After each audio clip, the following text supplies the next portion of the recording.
The film begins by looking back to the time before the Communist Revolution in 1999. At that time, there's a police officer named Ip Mund. He's accused of killing a bad but respected gangster. Ip Mund also has to deal with tricky Japanese soldiers in his town. In one scene, Ip Mund goes to the hideout of a gangster who sells drugs. He goes alone to arrest the gangster, named Sun Ya. But Sun Ya's daughter and his gang try to stop Ip Mund. Then one of Sun Ya's men challenges Ip Mund.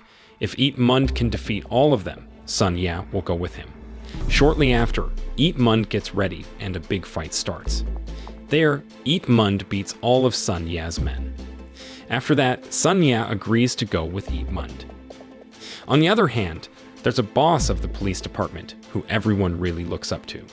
Then, Ip Mund shows up at the office with Sun Ya. At that time, the police boss is nice to Sun Ya because of his reputation and wants to talk to him. But Ip Mund insists on taking Sun Ya to jail because he did something wrong, like hurting someone who worked for the Japanese. Later, Ip Mund gathers his friends together in a line. Suddenly, someone bumps into him and gives him a secret message.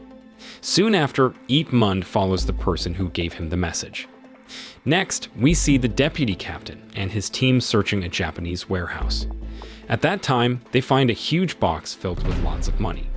Then, a big shot from the Japanese Chamber of Commerce shows up and tells the police they won't find any drugs there. He even says they can take as much money as they want. Shortly after, Ip Mund found the guy who gave him the letter and asked him what it was about. The guy said Ip Mund should meet Sun Ya one last time if he could. Then he left. Curious, Ip Mund went back to the office to see Sun Ya. But in prison, two mysterious people went into Sun Ya's cell.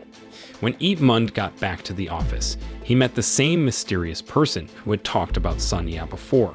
They found out Sun Ya was dead. The police boss said Sun Ya did something really bad, but it was obvious he was killed by those two mysterious people. There, Ip Mund talked to the boss and said if they were breaking the law, they were no better than the bad guys. The boss said if Sun Ya stayed alive, the Japanese would kill him. Upon hearing that, Ip Mund was mad and wanted justice for Sun Ya. Shortly after, one of Ip Mund's friends said his wife was having a baby. So Ip Mund decided to quit the police force and be there for his family. The scene switches to Sun Ya's daughter, King Chun, who is upset and blames Ip Mund for her father's death. At that time, she gathers a lot of people to arrest Ip Mund. Meanwhile, Ip Mund goes home to be with his wife, who is about to have a baby. When he gets home, he finds the man who gave him the letter there. The man wants to stay at Ip Mund's house for some reason. Then Ip Mund's friend, Ribi, who is a deputy police leader, arrives. When the midwife asks for hot water, Ribi rushes to get it. Soon after, the mysterious man throws a piece of chicken at Ribi, making him stumble. But then the man catches the hot water that's about to spill and throws it at Ip Mund. Just then, King Chun and her men show up to arrest Ip Mund, and a fight starts.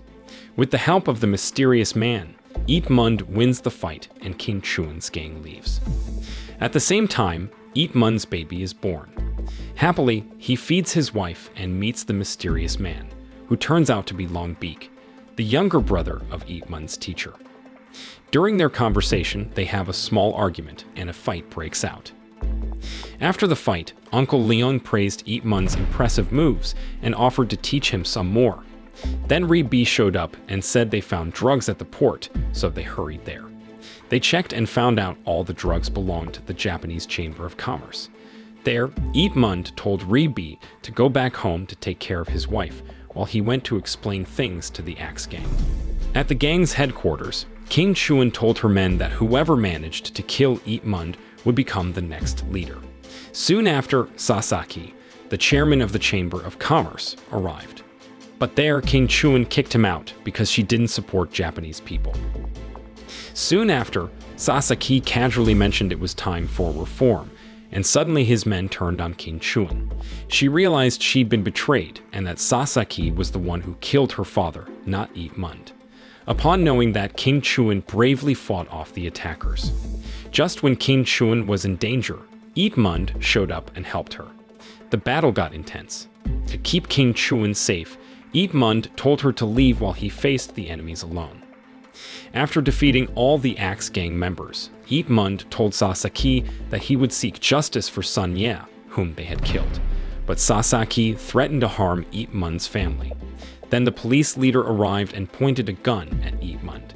He asked Sasaki to cooperate because Ip Mund had saved his life. Meanwhile, people told Sasaki to go to Ip Mund's house. Luckily, Ribi and Uncle Leung were there, and a fight broke out. In the end, Ip Mund returned home to find the two men dead. His wife was upset because he put his work before their child's safety, and she was tired of all the fighting. Shortly after, Ip Mund asked her to leave. Then a scene shifts showing a boy being bullied, but then another boy wearing a mask comes to help and leaves the mask behind. Suddenly, someone takes the mask, and news spreads that the warehouse used for smuggling drugs was burned down by someone wearing a mask. The Chinese people seemed happy about it. It turns out the person wearing the mask was Ip Mund himself. Later, a major from the Japanese army named Tokugawa visited Sasaki's residence in Foshan, China. He announced to reporters that he would organize a martial arts competition in the city. Shortly after, Tokugawa and Sasaki discussed preparing for the contest. Then King Chuan arrived disguised as a food delivery person and tried to attack Sasaki. But Tokugawa stopped her. When King Chuan was about to be hurt, Ip Mund intervened. Then Sasaki ordered his men to shoot Ip Mund, but Tokugawa stopped them. Shortly after, Tokugawa challenged Ip Mund to a fight in the Kung Fu contest arena in a few days. After the fight, Ip Mund took King Chuan to his house for treatment, and Uncle Leung instructed Ribi to give her medicine. Suddenly, Ribi was kidnapped and tortured by Sasaki's men. Sasaki then forced Ribi to kill the police leader whom they had also tortured. The following day, Sasaki visited Ip Mund. He said that at Sun Ye's funeral the next day, he would try to kill Ip Mund again. He'd also challenged the masked person to try and save the dead. Besides that, the police leader was mysteriously killed, and the case is under investigation. At home, Ip Mund worries about his family's safety if something happens to him. So he decides to send his wife and children out of town, promising to reunite with them next month. In the evening, Ip Mund practiced moves taught by Uncle Leung. The next morning, he was surprised to find his mask missing. On the day of Sun Ye's funeral, Sasaki suddenly put a boy under Sun Ye's coffin. Meanwhile, Ribi, now appointed police leader by Sasaki, ordered to shoot the coffin. However, someone wearing a mask was holding it. Tokugawa then challenged the masked person to a duel, and the masked person lost. Shortly after, Ip Mund arrived with King Chuan. At that time, he wanted to help, but King Chuan and the masked person stopped him. Ip Mund knew he would be in danger if he intervened.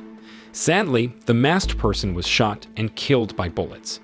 There, Ip Mund felt sorrowful because he realized it was Uncle Leung who sacrificed himself to save Ip Mund.